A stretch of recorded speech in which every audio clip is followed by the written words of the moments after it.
Before we launch into all of the art supplies, a warm thank you going out to Oxygen Banking for supporting this video.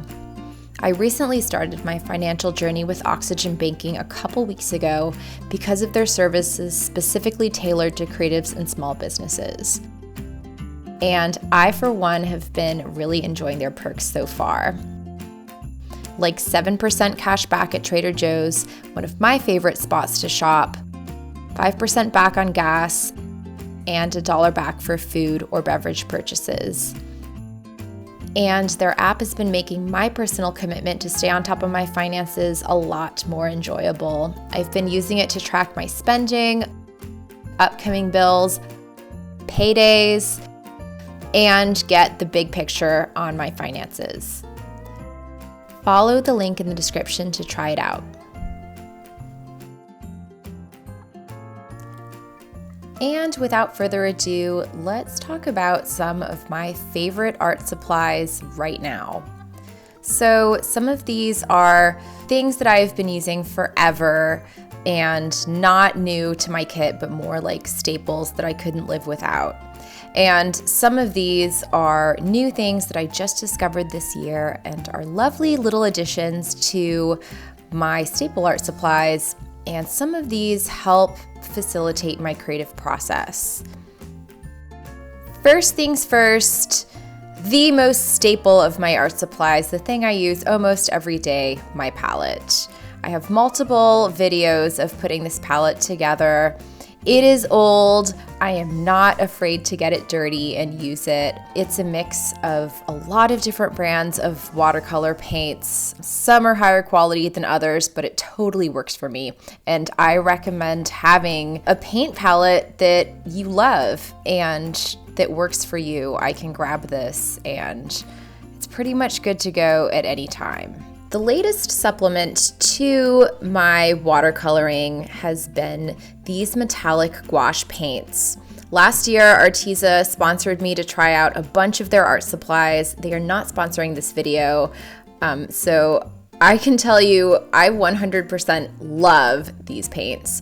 This bronze is my go-to. It's my fave. I will often add it to like black ink pieces that I'm using just for that little extra something. It is so enjoyable and so gorgeous to use. There are 12 different colors in here and it is not expensive and it's an addition that I personally recommend. Moving on to brushes. Oh man, these are such a game changer. Painting with a brush that you love, a good brush that works for you, that works for your style, is so much more of an enjoyable experience than painting with a crappy brush or the wrong size brush or something like that. And so my favorite brush of all time is the Princeton Velvetouch Brush in 8 long round. Love this brush. I have multiple ones. I use it all the time. And I also use the Squirrel brush a lot to supplement because sometimes that brush is not big enough. And it can get details really precisely, but sometimes if you're doing a wash or you want to cover a big area, it's just not going to cut it. And so the mixture of these two brushes is pretty much all that I use. Another go-to supplement that I use in addition to watercoloring is black ink. I always have a pot of black ink, and if I'm doing something that's predominantly black, I'll go for the black ink instead of the watercolor. It has a lot more flow and better coverage, and it's a huge pot, so it goes a long way. My favorite black ink is this platinum carbon. And here we have some tools for one of my favorite creative processes, and that is morning pages. I have been doing morning pages not exactly how Julia Cameron recommends in The Artist's Way, but pretty close and kind of amended to my way of doing it ever since I quit my job and became an artist. So I find that having a good kit on hand to do these morning pages has been really instrumental. I keep this right by where I make my coffee, and when I grab my coffee, I always grab my Moleskine. I do them in different colors every time, and so I have like a nice little rainbow collection going. And my favorite pen which is again a platinum carbon fountain pen in extra fine nib. I love writing with fountain pens. I have been doing it since I was like 10. I love the process of changing the ink cartridge, and you can get a bunch of separate ink cartridges, and it's not that expensive either. Colored pencils.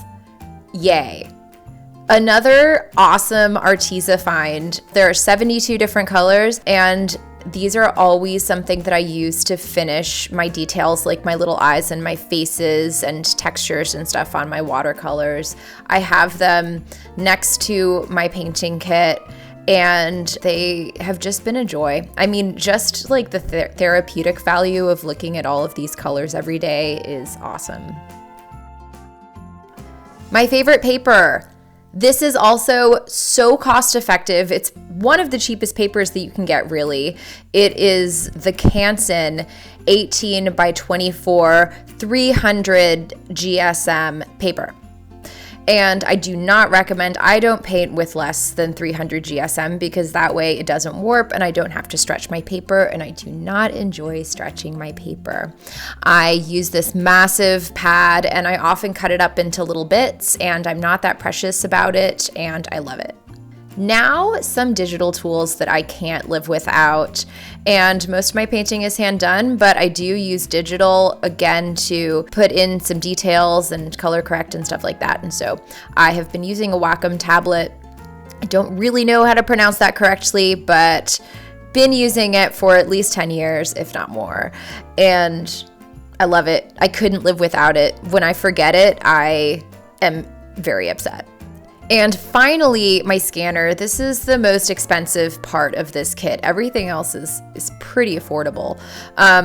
But I did not skimp on my scanner. It is the Epson Photo Perfect scanner. It is a little bit old, but it totally does the job. It scans up to 1200 DPI, so I can scan at a really high resolution and blow up my images if I need to.